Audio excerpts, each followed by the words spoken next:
ప్రముఖ కవి రచయిత అందశ్రీ కన్నుమూశారు. ఆయన హైదరాబాద్లోని నివాసంలో తీవ్ర అస్వస్థతకు గురయ్యారు. దీంతో కుటుంబ సభ్యులు గాంధీ ఆసుపత్రికి తరలించారు. అందశ్రీ అప్పటికే మృతి చెందినట్లు వైద్యులు తెలిపారు. ఆయన భౌతిక కాయాన్ని కుటుంబ సభ్యులు ఆసుపత్రి నుంచి లాలాపేటలోని ఇంటికి తరలించారు. అనంతరం స్థానిక జిహెచ్ఎంసీ ఇండోర్ స్టేడియంలో అభిమానుల సందర్శనార్థం ఉంచారు. అందశ్రీ అసలు పేరు అందే ఎల్లయ్య. ఆయన 1961 జూలై 18న సిద్దిపేట జిల్లా రేబత్తిలో జన్మించారు. గొర్రెల కాపరిగా జీవన ప్రస్థానం ప్రారంభించారు. భవన నిర్మాణ కార్మికుడిగా పనిచేశారు.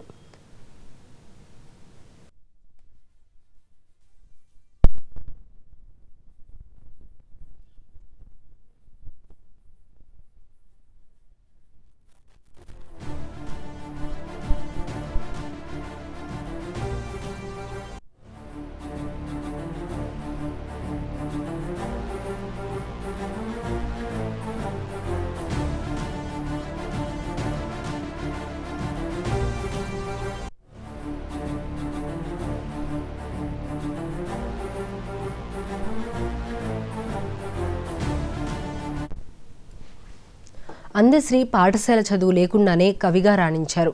తెలంగాణ ఉద్యమంలో కీలక పాత్ర పోషించారు. మాయమైపోతున్నాడమ్మ గీతంతో మంచి పేరు తెచ్చుకున్నారు. కాకతీయ యూనివర్సిటీ నుంచి గౌరవ డాక్టరేట్ అందుకున్నారు. అందశ్రీ రాసిన జయ జయ హే తెలంగాణను రాష్ట్ర ప్రభుత్వం రాష్ట్ర గీతంగా గుర్తించిన విషయం తెలిసిందే. ఆయనకు ఇటీవల తెలంగాణ ప్రభుత్వం ₹1 కోటి పురస్కారం అందించింది. ఆసు కవిత్వం చెప్పడంలో అందశ్రీ దిట్ట. 2006లో గంగా సినిమాకు ఆయనకు నంది పురస్కారం లభించింది. 2014లో academy of universal global peace doctorate వరించింది. 2015లో దాశరథి సాహితీ పురస్కారం, రావూరి భరద్వాజ సాహితీ పురస్కారం అందుకున్నారు. 2022లో జానకమ్మ జాతీయ పురస్కారం, 2024లో దాశరథి కృష్ణమాచార్య సాహితీ పురస్కారం లభించింది. అందశ్రీ లోక్ నాయక్ పురస్కారాన్ని అందుకున్నారు. అందశ్రీ ఆకస్మిక మృతి పట్ల తెలంగాణ సీఎం రేవంత్ రెడ్డి దిగ్భ్రాంతి వ్యక్తం చేశారు.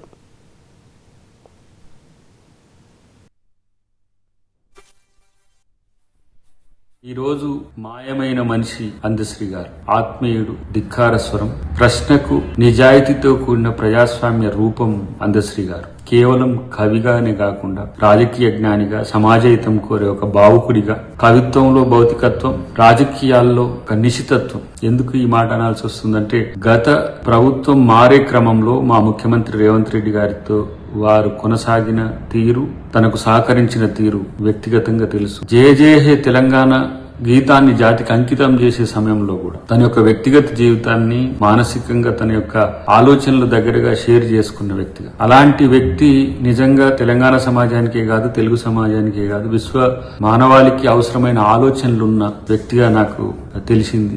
ఆయన ఆలోచనలు సమాజానికి స్ఫూర్తి. ఏది ఏమైనా తెలంగాణ ఉద్యమంలో క్రియాశీలకంగా పాల్గొనడమే కాకుండా ఒక కవి తన యొక్క పాటలతో ఉద్యమాన్ని ఉర్రూతలూగించిన శక్తుల్లో తను బలమైన శక్తిగా ఉండి ధూమ్ధామ్ను నిర్వహించిన ఒక మహా ఉద్యమ నాయకుడిగా కూడా అందశ్రీ గారిని మేము చూస్తాం. ఏది ఏమైనా చరిత్రలో నిలిచిన అలాంటి వ్యక్తిత్వం భవిష్యత్ తరాలకు మరింత స్ఫూర్తినిస్తుందని నేను భావిస్తున్నాను. ఆ కుటుంబానికి నా ప్రగాఢ సానుభూతిని తెలియజేస్తూ తన యొక్క ఆశయ సాధన కోసం మాలాంటి యువకులమంతా కూడా ఆయన బాటలో నడవడానికి ప్రయత్నం చేస్తామని.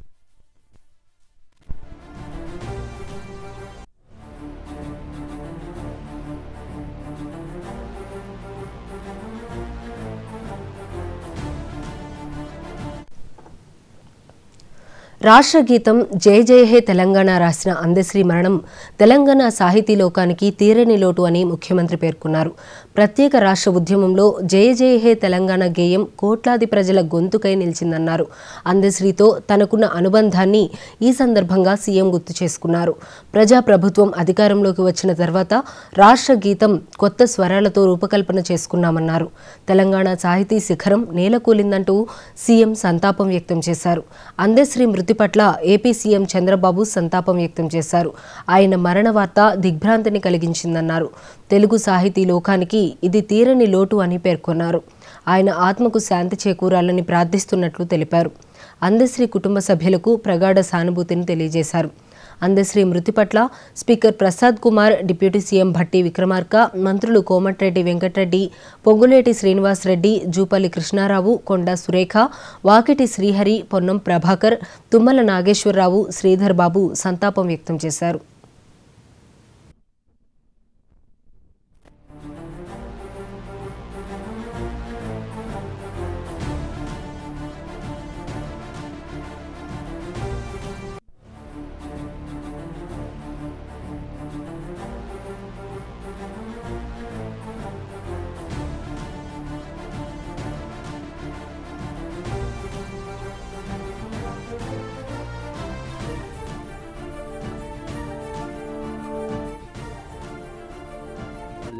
వారు మరణించారు. వారి పట్ల, వారి కుటుంబం పట్ల మా ప్రగాఢమైన సంతాపాన్ని నేను నా తరఫున, నా పార్టీ తరఫున చెప్తున్నాను.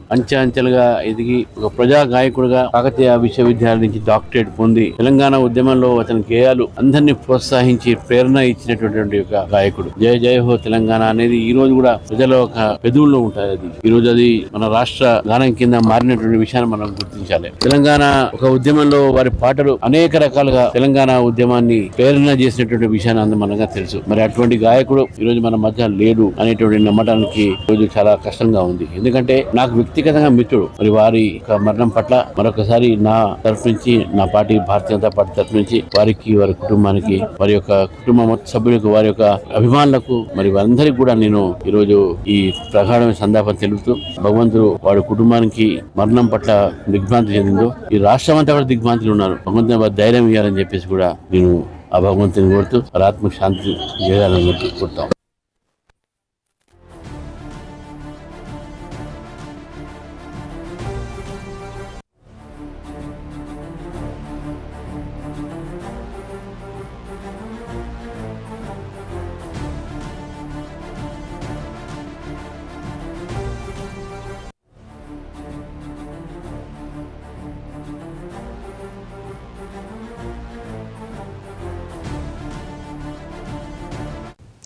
ప్రముఖ కవి, రచయిత అందశ్రీ కన్నుమూశారు. ఆయన హైదరాబాద్లోని నివాసంలో తీవ్ర అస్వస్థతకు గురయ్యారు. దీంతో కుటుంబ సభ్యులు గాంధీ ఆసుపత్రికి తరలించారు. అందశ్రీ అప్పటికే మృతి చెందినట్లు వైద్యులు తెలిపారు. ఆయన భౌతిక కాయాన్ని కుటుంబ సభ్యులు ఆసుపత్రికి నుంచి లాలాపేటలోని ఇంటికి తరలించారు. అనంతరం స్థానిక జీహెచ్ఎంసీ ఇండోర్ స్టేడియంలో అభిమానుల సందర్శనార్థం ఉంచారు. అందశ్రీ అసలు పేరు అందే ఎల్లయ్య. ఆయన 1961 జూలై 18న సిద్దిపేట జిల్లా రేబత్తిలో జన్మించారు. గొర్రెల కాపరిగా జీవన ప్రస్థానం ప్రారంభించారు. భవన నిర్మాణ కార్మికుడిగా పనిచేశారు. పాఠశాల చదువు లేకుండానే కవిగా రాణించారు. తెలంగాణ ఉద్యమంలో కీలక పాత్ర పోషించారు. మాయమైపోతున్నాడమ్మ గీతంతో మంచి పేరు తెచ్చుకున్నారు. కాకతీయ యూనివర్సిటీ నుంచి గౌరవ డాక్టరేట్ పురస్కారం అందుకున్నారు. అందశ్రీ రాసిన జయ జయ హే తెలంగాణను రాష్ట్ర ప్రభుత్వం రాష్ట్ర గీతంగా గుర్తించిన విషయం తెలిసిందే. ఆయనకు ఇటీవల తెలంగాణ ప్రభుత్వం ₹1,00,00,000 పురస్కారం అందించింది. ఆసు కవిత్వం చెప్పడంలో అందశ్రీ దిట్ట. 2006లో గంగా సినిమాకు ఆయనకు నంది పురస్కారం లభించింది. 2014లో academy of universal global peace doctorate వరించింది. 2015లో దాశరథి సాహితీ పురస్కారం, రావూరి భరద్వాజ సాహితీ పురస్కారం అందుకున్నారు.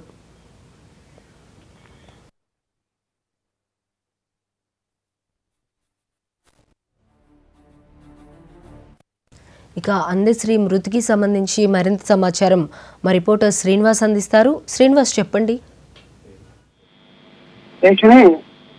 ప్రముఖ కవి వాగ్గేయకారుడు అందశ్రీ మృతి పట్ల సీఎం రేవంత్ రెడ్డి దిగ్భ్రాంతి వ్యక్తం చేశాడు. అయితే అందశ్రీ 64 సంవత్సరాల వయసులో అంటే సడన్ గా పల్స్ డౌన్ అయ్యి, అంటే ఐబీపీ తోడు కూడా పల్స్ డౌన్ అయిపోయి ఉదయం తన నివాసంలోని కింద పడడంతో కూడా ఒకసారి కుటుంబ సభ్యులు ఆయన్ని ఆసుపత్రికి గాంధీ ఆసుపత్రికి తీసుకెళ్లారు. ఈ నేపథ్యంలో కూడా ఉదయం 7:25 మృతి చెందాడని అందశ్రీ డాక్టర్లు డిక్లేర్ చేశారు. ఈ క్రమంలో కూడా అందశ్రీ మృతి తెలంగాణ సమాజానికి తీరని లోటుగా, అంటే కవులకు, కళాకారులకు తీరని లోటుగా భావించవచ్చు. ఎందుకంటే ఆయన తెలంగాణ ఉద్యమంతో పాటు అదేవిధంగా ఆయన రచించిన గేయాలు అనేది పలువురు ఉత్తేజపరచడంతో పాటు ఆయనకు పలు అవార్డులు కూడా వచ్చిన పరిస్థితి ఉంది. ఈ నేపథ్యంలో కూడా సీఎం రేవంత్ రెడ్డి అందశ్రీ మృతి పట్ల తీవ్ర దిగ్భ్రాంతి వ్యక్తం చేయడంతో పాటు ఆయన అంత్యక్రియలు అధికార లాంఛనాలతో చేయాలని కూడా ఇప్పటికే చీఫ్ సెక్రటరీ రామకృష్ణారావుని ఆదేశించారు. ఈ నేపథ్యంలో కూడా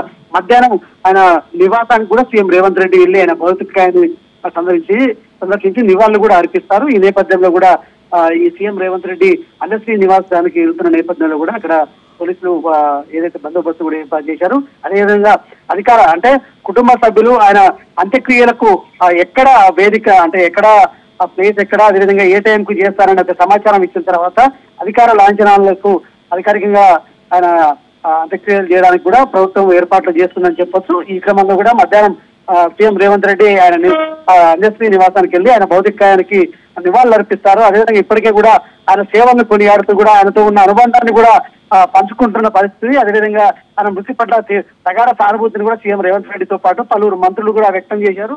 అదేవిధంగా ఆయన రచించినటువంటి జై జై హే తెలంగాణ ఏదైతే గీతాన్ని కూడా తెలంగాణ ప్రభుత్వం అధికారికంగా కూడా ప్రకటించిన నేపథ్యంలో కూడా దీనికి సంబంధించి అందశ్రీ మృతి తీరని లోటు అంటూ కూడా ఇప్పుడు ప్రముఖులు కూడా కొనియాడుతున్న పరిస్థితి. ఆయన సేవలు అదేవిధంగా తెలంగాణ ఉద్యమంలో ఆయన పాల్పంచుకున్న తీరును కూడా ఆయన గుర్తు చేసుకుంటున్నారు పలువురు.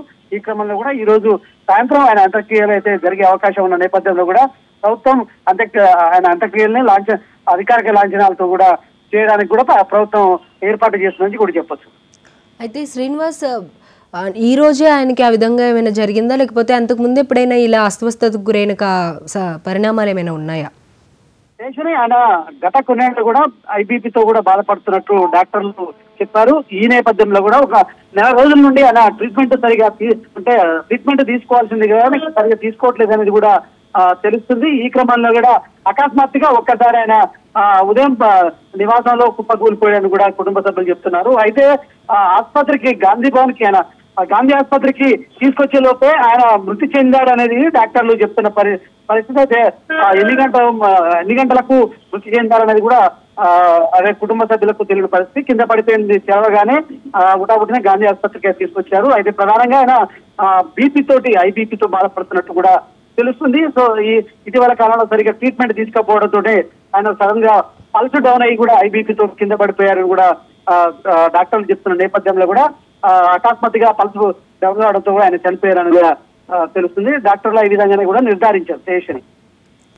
ఓకే, అయితే అంత్యక్రియలు సుమారుగా ఏ టైం జరిగే అవకాశం ఉంటుందంటారు? అంటే ఆయన చూడడానికి కూడా చాలా మంది సందర్శనార్థం వస్తూ ఉంటారు కాబట్టి మాక్సిమం ఏ టైం అయ్యే అవకాశం ఉంటుందంటారు?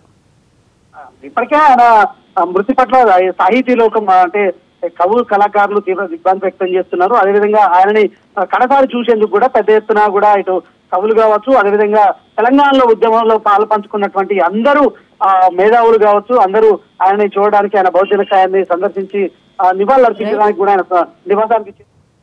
ఓకే శ్రీనివాస్, మీరు లైన్లోనే ఉండండి. మనతో మాట్లాడడానికి ఫోక్ సింగర్ ప్రణయ్ గారు ఫోన్ లైన్లో సిద్ధంగా ఉన్నారు. ప్రణయ్ గారు నమస్తే అండి. నమస్తే అండి. ప్రణయ్ గారు చెప్పండి, మనకు అందశ్రీ గారు అంటే రాష్ట్రానికి గీతాన్ని అందించిన వ్యక్తి, ఎంతో పెద్ద కవి అని చెప్పాలి. ఆయన మరణాన్ని అసలు ఏ విధంగా చూడొచ్చు అంటారు? చాలా బాధాకరం అండి, చాలా బాధాకరమైనటువంటి విషయము. యాక్చువల్లీ ఇలాంటి వార్త వింటామని మేము ఎప్పుడు ఊహించుకొని అసలు ఊహ కూడా అందని వార్త ఇది. చాలా బాధాకరం.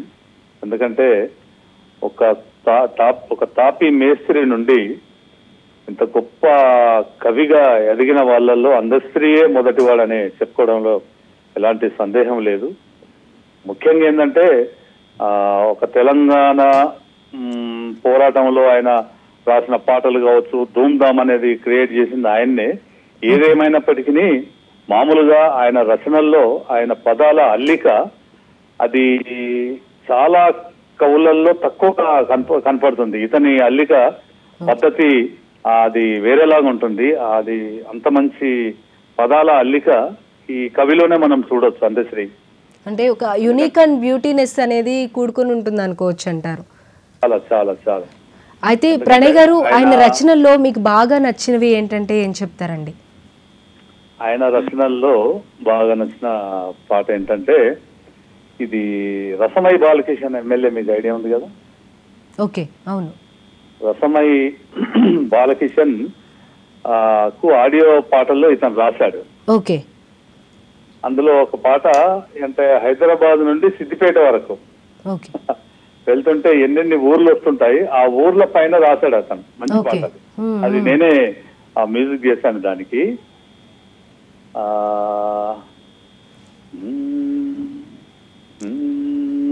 సిద్దిపేట నేను పోతుంటే సున్నంగా చేరుకుంటా, ఆ బాటెంత పోతుంటే పల్లె బాట, నేను చిన్నంగా చేరాలి సిద్దిపేట.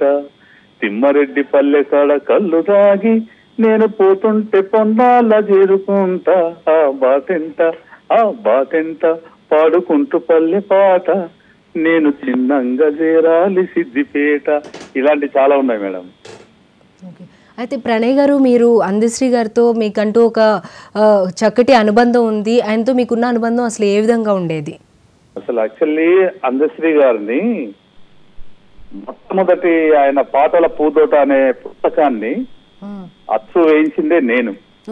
స్టార్టింగ్ ఆయన్ని దాదాపుగా చాలా మందికి తెలియదు ఈ విషయం, చాలా మందికి పరిచయం చేసింది కూడా నేనే. ఆయనకి గోదావరి కనిలో రామగుండంలో NTPC లో జరిగిన ఒక భాగ్యనగర్ కల్చరల్ ఆర్ట్స్ అకాడమీ ఒక పెద్ద అవార్డు ఫంక్షన్ లో ఆయనకు సహజ కవి కోకిల అనే బిరుదును ప్రదానం చేయడం జరిగింది. అందులో నా పాత్ర చాలా ఉంటది. తర్వాత ఆయన పాటల పూదోట పుస్తకాన్ని ఐతరాములు భువనగిరి నుండి ఆయన స్పాన్సర్ చేశాడు దాత. ఆ పాటల పూదోట ఆ పుస్తకాన్ని అచ్చు వేయించడానికి నేను చాలా శ్రమ పడ్డాను ఆ టైంలో. 93లో ఆయన దాటిపోయింది. చాలా అప్పటికి ఆయన చాలా మందికి తెలియదు. అంటే ఇది ఇట్లా చెప్పుకోవటం కూడా బాధాకరమే. నా ద్వారా చాలా మందికి పరిచయం చేస్తూ చాలా మంది ఇప్పుడు even Rasamayi Balakishan MLA, ex-MLA ఇలాంటి వాళ్ళతో మాకు మంచి మిత్రత్వం ఉండే. ఆయనతో మా ఇంటికి వచ్చేసి కొన్ని గంటలు మా ఇంట్లో గడిపేది ఆయన. నేనున్నా లేకున్నా నా వైఫ్ తో మాట్లాడుకుంటూ సిస్టర్ అనుకుంటూ కొన్ని గంటలు ఆయన కవితలు, ఆయన పాటలు వినిపించుకుంటూ అసలు ఏంటంటే ఒకటా రెండా అద్భుతమైనటువంటి వాగ్గేయకారుడు ఆయన. అంటే మీ కుటుంబంలో ఒక వ్యక్తిగా ఉండేవారని చెప్పొచ్చు అంటారు? 100% మేడం, మా కుటుంబంలో ఒక వ్యక్తిగా ఉండేవాళ్ళు. ఇక అతనికి నాకు బావబామ్మరుల వరుస ఉండే. ఆయన్ని బామ్మరిది అని పిలిచిన వాళ్ళల్లో మొట్టమొదటి వాడిని ఇంకెవరు ఉండరు ఆయనకి, ఒక ప్రణయ్ కుమారే.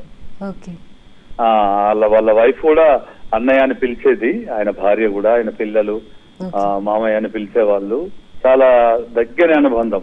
మన ఈ బత్తుల ప్రసాద్ అనే ఒక రిపోర్టర్ ఉండే, ఆయనకు కూడా నేనే పరిచయం చేసి అట్లా ఇంకా ఆయన చాలా అందరికి పరిచయం అయి అందరికి సన్నిహితుడై మంచి సంబంధాలు, సత్సంబంధాలు చాలా ప్రతి వాళ్ళతో మంచి సత్సంబంధాలు కలిగి ఉన్న కవి, వాగ్గేయకారుడు అని చెప్పుకోవచ్చు మేడం. ప్రణయ్ గారు, అందశ్రీ గారిని గుర్తు చేసుకుంటూ ఆయన పాటల్లో మీకు ఇష్టమైన ఒక పాటని పాడతారా?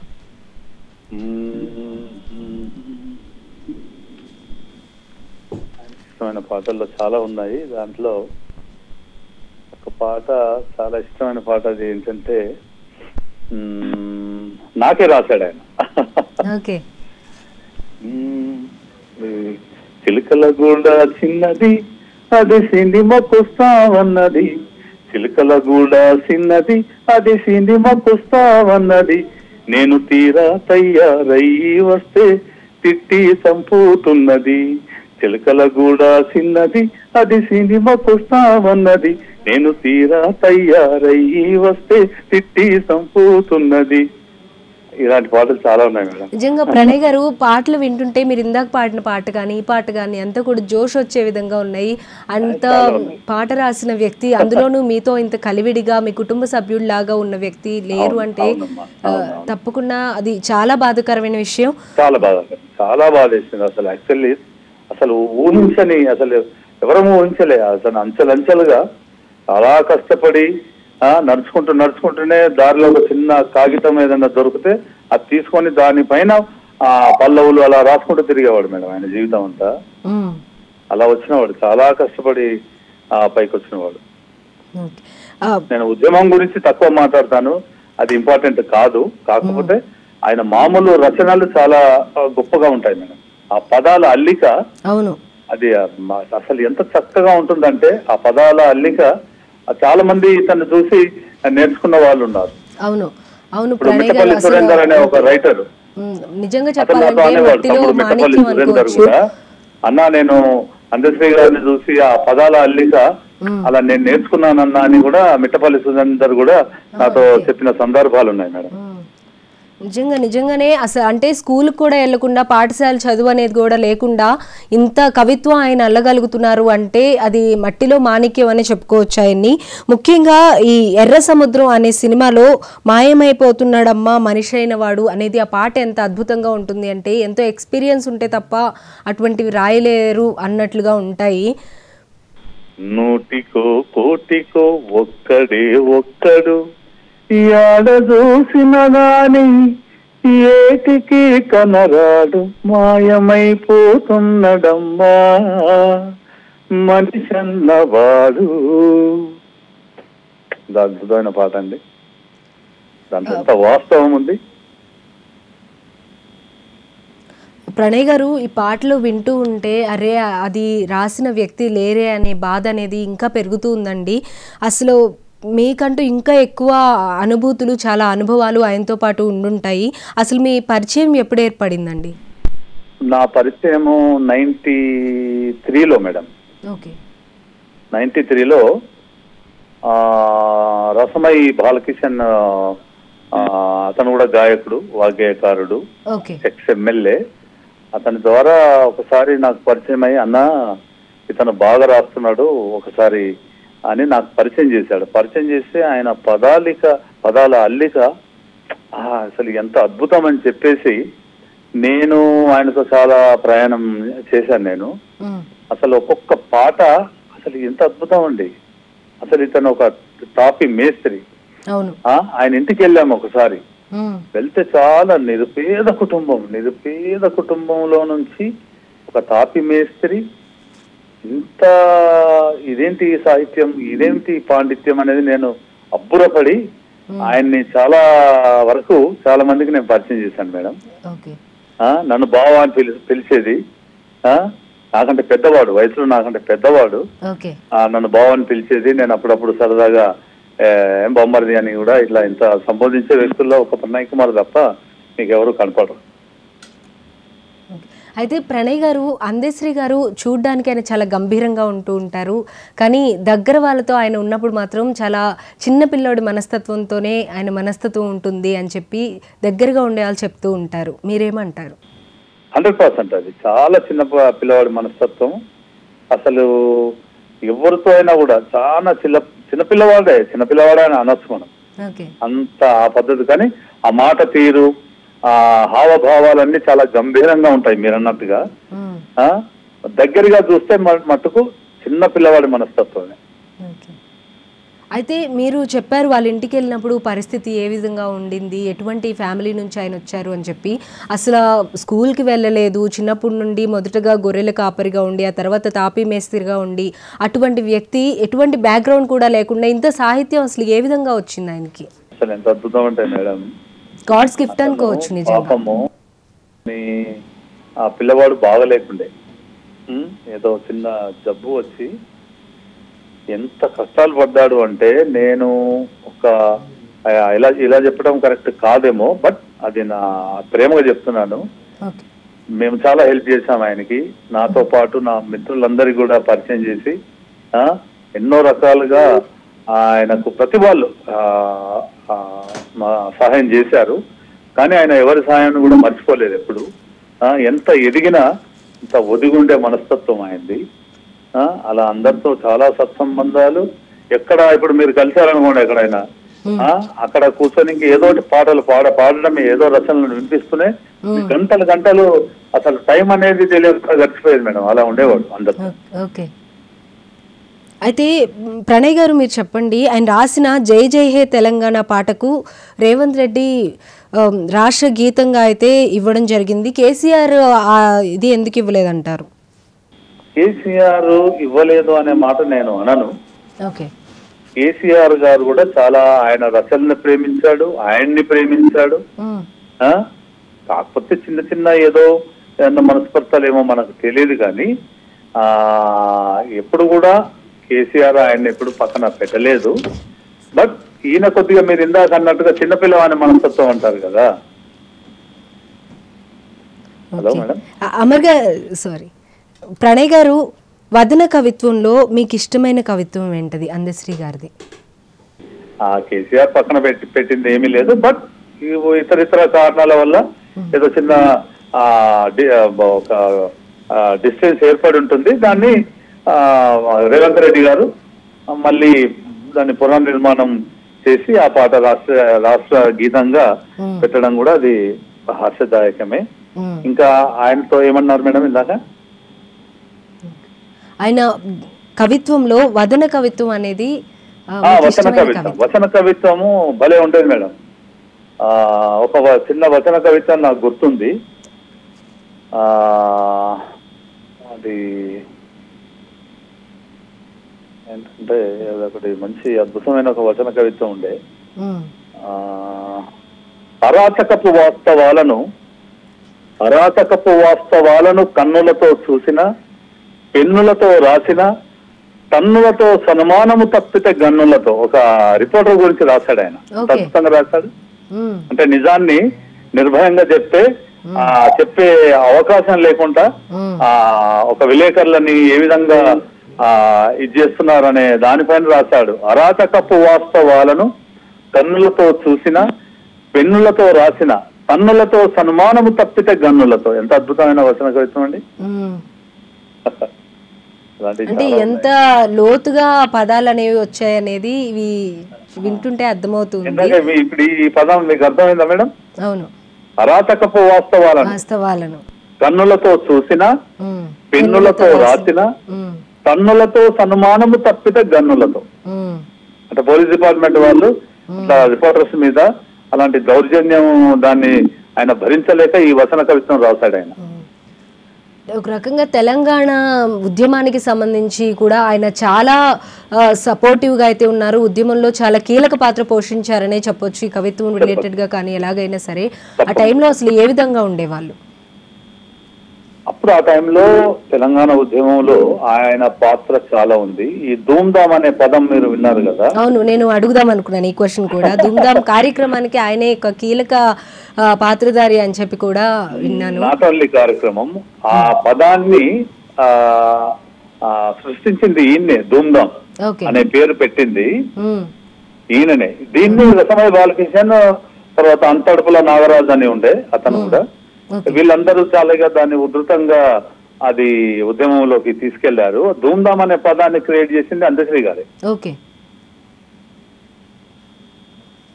ఈ కార్యక్రమానికి కూడా, ధూమ్ధామ్ అనే కార్యక్రమానికి కూడా ఆయనే మెయిన్ కీలక పాత్ర అంటారు. అది దాన్ని నడిపించడానికి కానీ దీనికి అంతా కూడా ఏ విధంగా ఉండేది?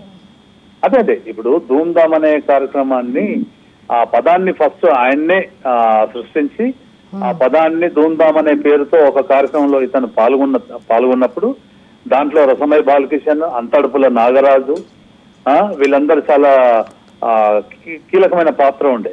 వీళ్ళు గాయకులు కదా. అలా ఆ ధూమ్ధామ్ ఇంకెక్కడ ప్రోగ్రాం తెలంగాణ ఉద్యమంలో ఎక్కడ ఏ కార్యక్రమం జరిగినా కూడా ఈ పాటల కార్యక్రమము, ఉద్యమ గీతాలు వాటికి ఎక్కడ జరిగినా ఇంకా ధూమ్ధామ్ అనే పేరు అలా ఎక్కడ వెళ్ళినా అలా సాగిపోయిందండి ఆ పేరు.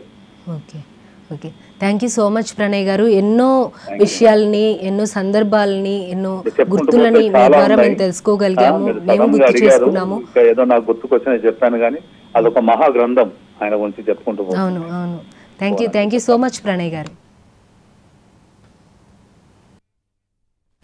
సామ్రాజ్యపు 1200 సంవత్సరాలను ఒక 12 నిమిషాలలో 100 లైన్లలో చెప్పాను సార్.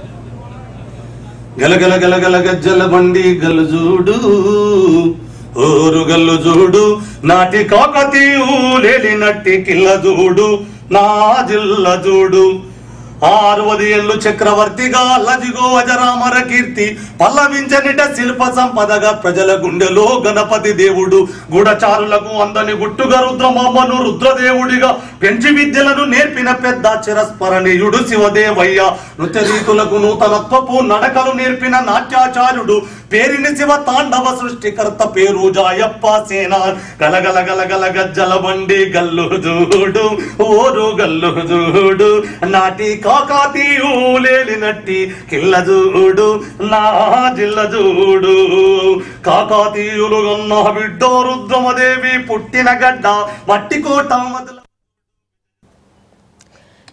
అందశ్రీ గారి మరణానికి సంబంధించి మరింత కొన్ని విషయాలు ఆయన గురించి మాట్లాడడానికి మనతో పాటు ఫోన్ లైన్లో సిద్ధంగా ఉన్నారు ఎంఎస్ బాబు గారు, మ్యూజిక్ డైరెక్టర్.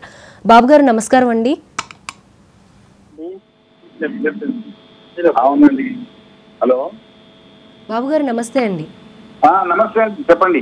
అదే అంత్యశ్రీ గారిని పొద్దున జరగటం అది చాలా విషాదకరం అండి. 33 ఏళ్ళ భక్ష్యం నాకు.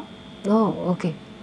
గొప్ప మిత్రుల్ని కోల్పోయాను. ఆయన విశ్వకవి కవి కాదు, మట్టి కవి, మట్టిలోంచి పుట్టిన కవిత్వం అయింది. మళ్ళీ అలాంటి కవిని మనం చూడలేమేమో బహుశా. చాలా గొప్ప స్నేహితుడు, నాకు సహచర్యుడు. తెలంగాణ ఉద్యమంలో నేను కలిసి పాటలు రాసాము. యూనివర్సిటీలో చాలా ఉద్యమాల్లో చాలా సార్లు పాల్గొన్నాము. మాకు ఇంటికి వాకబుల్ డిస్టెన్స్ లోనే ఉంటారు. చాలా చాలా అంటే చాలా బాధాకరమైన విషయం ఇది. వారి కుటుంబ సభ్యులకి అందరికీ భగవంతుడు ధైర్యం ఇవ్వాలని, ఆయన ఆత్మశాంతి ఇవ్వాలని కోరుకుంటున్నాను. నేను ఒక మంచి మిత్రుడిని కోల్పోయాను, ఎందుకంటే తప్పకుండా అండి. తెలంగాణ ప్రజలే కాదు, తెలుగు ప్రజలందరూ కూడా ఆయన మరణాన్ని చాలా బాధించవలసిన విషయం. అందరూ కూడా దిగ్భ్రాంతి వ్యక్తం చేస్తూ ఉన్నారు. అసలు మీకంటూ ఒక స్పెషల్ సాన్నిహిత్యం అనేది ఉండేది కదా అందశ్రీ గారితో. ఎలా ఉండేవాళ్ళు మీతో పాటు? మీ అనుబంధం ఏ విధంగా ఉండేది అసలు? మనం ప్రయాణం చేస్తే పాటలు మా ప్రశ్న వేరండి. నేను బోరెడ్డి కన్నా వాళ్ళ నాన్నగారు చనిపోయినప్పుడు కూడా వాళ్ళ ఊరికి వెళ్ళటము, ఎక్కడికి వెళ్ళినా బాసరకమైన ఎక్కువగా ప్రయాణం చేసేవాళ్ళం. నేను అందశ్రీ గారు, బాసర సరస్వతి చాలా భక్తుడు తను. అమ్మ పలికింది అనేవాడు ఎప్పుడు. చాలా భక్తుడు. చాలా సార్లు వెళ్ళాము బాసరకి మేము. ఆయనతో చాలా ప్రయాణం, చాలా గొప్ప మధురానుభూతులు ఉన్నాయి ఆయనతో. కానీ ఇలా సడన్ గా జరుగుతుందని అసలు అనుకోలేదు. చాలా బాధాకరమైన విషయం. అంటే ఈ మధ్య కాలంలో ఎప్పుడైనా మీట్ అయ్యారా అండి మీరు అందశ్రీ గారిని? ఉంటామండి, రెగ్యులర్ గా కలుస్తున్నాం. జస్ట్ ఒక వారం క్రితమే కలిసాం మేము. అయితే ఇచ్చే పనిలో తను బిజీగా ఉన్నాడు. ఇల్లు కడుతున్నాను అన్నా అని చెప్తే సరే అని చెప్పి ఆ ఇంటికి చాలా దగ్గరుండి తనే ప్రతి ఇటుక ఇలా ఉండాలి అలా ఉండాలని ఎంతో అపురూపంగా ప్లాన్ చేసుకున్నాడు ఇంటి డిజైన్ కూడా. కానీ గృహప్రవేశం కాకముందు ఇలా జరగడం విషాదకరం. సో ఇంకా వాకబుల్ డిస్టెన్సే కాబట్టి ఎప్పుడు రెగ్యులర్ గా కలుస్తూనే ఉంటాం. సాయంత్రం కూర్చుంటాం, యూనివర్సిటీలో కూర్చుంటే ఇంకా మాకు ఎప్పుడు సాయంత్రం అయిందో తెలియదు. అట్లా ఉండేది ఇంకొక ప్రయాణం. బాబు గారు మాక్సిమం ఎన్ని పాటలు మీరు ఆయన రాసినవి మ్యూజిక్ డైరెక్షన్ చేసుంటారండి?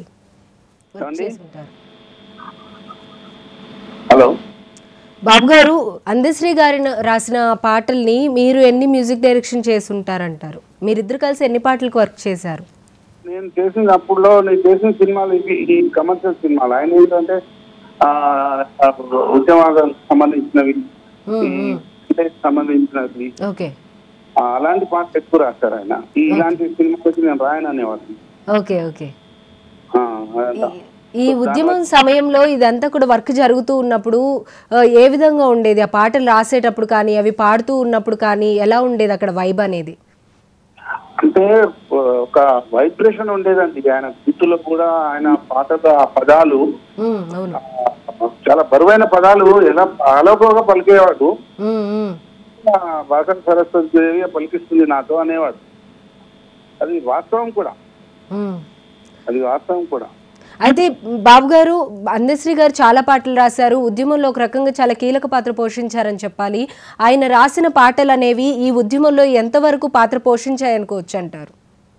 ఇంకా అది అవార్డు సాంగ్ అది మాయమైపోతున్నాడమ్మా మనిషి, ఆ పాట అది మాయమైపోతున్నాడమ్మా మనిషి అనేది మేమిద్దరం కారులో వెళ్ళేటప్పుడు అంజలి థియేటర్ దగ్గర ఆ పాట పుట్టింది అసలు. ఓకే. అప్పుడు ప్రదీప్, హిందీ కవి ప్రదీప్ ఒక పాట ఉంటుంది, దీని అర్థం ఏంటి అని చెప్తే దేఖ్తే సంసార్ హాలత్ బదల్ గయా ఇన్సాన్ అనేది ఇలా ఉంటుంది అని తెలుగులో నేను దానికి చెప్పాను. తర్వాత దీనికి రాయాలి, మనిషి మీద రాయాలి, మాయకపోతున్న మనిషి అని అక్కడ స్టార్ట్ అన్నమాట. అవును, అది కేవలం పాట మాత్రమే కాదు, సమాజంలో జరుగుతున్న పరిస్థితులకి అనుగుణంగా అనేది ప్రాపర్గా సెట్ అవుతుందని చెప్పి అనుకోవచ్చు. ఎగ్జాక్ట్గా అవునండి, 100% అది రాబోయే తరాలకు కూడా అది ఒక మంచి ఫిలాసఫికల్ సాంగ్. అది ఎందుకంటే ప్రతి మనిషిని హార్ట్ టచ్ చేస్తుంది ఆ సాంగ్. అవును. అయితే బాబు గారు, ఇంత డెప్త్గా ఉండే వర్డ్స్ కానీ, ఇంత కఠినమైన పదాలతో ఆయన పాటలు అనేవి రచించడం కానీ, ఇంత యునిక్గా రాయడం కానీ, ఆయన ఫ్యామిలీ బ్యాక్గ్రౌండ్ చూసుకున్నట్లయితే చాలా కష్టాల్లో నుండి ఆయన బయటకు వచ్చారనే చెప్పాలి. చాలా చిన్న ఫ్యామిలీ నుండి ఆయన వచ్చారు. అటువంటి బ్యాక్గ్రౌండ్ నుండి వచ్చి ఇంత నాలెడ్జ్ అనేది ఏ విధంగా వచ్చింది, ఇంత కవిత్వం అనేది ఎలా వస్తుంది ఆయనకు అనుకోవచ్చు అంటారు? నేచర్ గిఫ్ట్, అది గాడ్ గిఫ్ట్ అది అంతే. ఎందుకంటే మేము వాళ్ళ ఊరికి వెళ్ళాము, వాళ్ళ ఊర్లో వాళ్ళ నాన్నగారు చనిపోయినప్పుడు అంతా పల్లెటూరులో అవన్నీ చూపించాడు. తను పశువుల కాపరిగా ఉన్నప్పుడు అదంతా చూపించాడు మనం. అంటే ఆ మధ్యలోంచి ఆ పల్లె వాతావరణం నుంచి ఆయన కవిత్వం పుట్టింది. అదండి, అదే ఆయన స్ఫూర్తి అనుకోవచ్చు అంటారా ఈ పాటలన్నీ కూడా రాయడానికి? అది ప్రకృతి, ఆయన ప్రకృతి ఆరాధకు. అంటే మేమంతా అంతే, ప్రకృతియే పరమాత్మ స్వరూపం అని భావించే మా సర్కిల్ అంతా అలాగే ఉంటది. మాది గోరశంకర్ గాని, ఈయన కానీ, ఇద్దరు కొంతమంది మన జయరాజ్ గారు కానివ్వండి, వీళ్ళంతా మేమంతా ప్రకృతిని ప్రేమించాం అంటే. ఓకే. అయితే బాబు గారు, మీరు రీసెంట్గా కూడా అందశ్రీ గారిని మీట్ అయ్యానని చెప్పారు కదా. ఈ మధ్య ఆయన హెల్త్ అంత బాగున్నట్లేదు, మెడిసిన్స్ సరిగా యూజ్ చేయకపోవడం వల్ల, నెగ్లెక్ట్ చేయడం వల్ల ఇలా జరిగి ఉండొచ్చు అని చెప్పి మా రిపోర్టర్ త్రూ తెలిసింది. మీకేమైనా ఐడియా ఉందా దానిపైన? బీపీ, లో బీపీ ఇంతకు ముందు కూడా ఒకసారి మెట్రో రైల్వే స్టేషన్ లో కలిగి పడిపోయాడు. ఓకే. టాబ్లెట్స్ కరెక్ట్ గా వాడు, నా టాబ్లెట్స్ సరిగ్గా వాడు అంటే, లేదు నాకేం కాదు, నేను వాకింగ్ చేస్తున్నాను అన్ని చెప్పేవాడు. అది చెప్పేవాడిని నేను మొన్న కూడా చెప్పిన, వేసుకుంటున్నావా అంటే నాకెందుకు అది ఇది, నేను నా ఆరోగ్యం గురించి నువ్వేం వరి కాదు, బానే ఉంది అన్నాడు. స్ట్రెస్ తీసుకోవద్దు, ఇల్లు వస్తున్నావు కదా అది చెప్పాను. బీపీ వల్లనే జరిగింది అది అని నేను అనుకుంటున్నా. మిత్రుడిని కోల్పోయాను. ఉంటానండి. అవును సార్. బాబు గారు, ఎన్నో సినిమాల్లో అందశ్రీ గారు వర్క్ చేశారు. ఆయన అన్ని సినిమాలు వర్క్ చేసినప్పటికీ సినిమా రంగంలో ఆయనకు తగిన గుర్తింపు లభించలేదు అని చెప్పి అనుకుంటున్నారు. దానిపైన మీ అభిప్రాయం ఏంటి? అది కరెక్ట్ అండి, ఎందుకంటే ఆయన అన్ని రకాల పాటలు రాయగలడు, కానీ ఇలాంటి పాటలే రాస్తాడు అని ఒక ముద్ర పట్టడం వల్ల ఇది కాలేదు. కానీ ఆయన రాసిన పాటలన్నీ ఒక ఎత్తు, జయ తెలంగాణ అనే రాష్ట్ర గీతం ఒక ఎత్తు. దానికి తగిన గుర్తింపు పొందడము, మన రేవంత్ రెడ్డి గారు అతనికి తగిన గుర్తింపు ఇవ్వడం అనేది అది నిజంగా అది ఒక చరిత్ర. ఆయనకు జరిగిన అన్యాయానికి రేవంత్ రెడ్డి గారు న్యాయం చేశారు. ఆ పాటకు జరిగిన అన్యాయానికి అది ఎప్పుడో రావాల్సింది, ప్రకటించాల్సింది, కానీ కొన్ని కారణాల వల్ల జరగలేదు. రేవంత్ రెడ్డి గారి హాయంలో అదొక అద్భుతమైన ఘట్టం. అది తెలంగాణ ప్రజలు రాబోయే తరంలో ఆ పాట పాడుకుంటారు. అయితే బాబు గారు, ఇది రాష్ట్ర గీతంగా పేరు వచ్చిన తర్వాత అందశ్రీ గారి ఎక్స్పీరియన్స్ ఏంటి? ఆయన ఎలా ఫీల్ అయ్యారు? చాలా చాలా ఆనందంగా ఫీల్ అయ్యారండి. అది అది నా జన్మ ధన్యమైంది తమ్ముడు అని చెప్పారు అప్పుడు నాకు. నా జన్మ సార్థకత అయింది ఈ పాట వల్ల అని చెప్పేవారు. థ్యాంక్ యూ సో మచ్ బాబు గారు. ఆయన అందశ్రీ గారి గురించి ఈ రోజున ఇన్ని విషయాల్ని, ఆయన గురించి మంచి విషయాలన్నింటినీ కూడా మాతో పాటు పంచుకున్నందుకు థ్యాంక్ యూ సో మచ్ బాబు గారు. 100 లైన్లలో చెప్పాను సార్. గలగల గలగల గజ్జల బండి గల్లు చూడు, ఓరు గల్లు చూడు, నాటి కాకు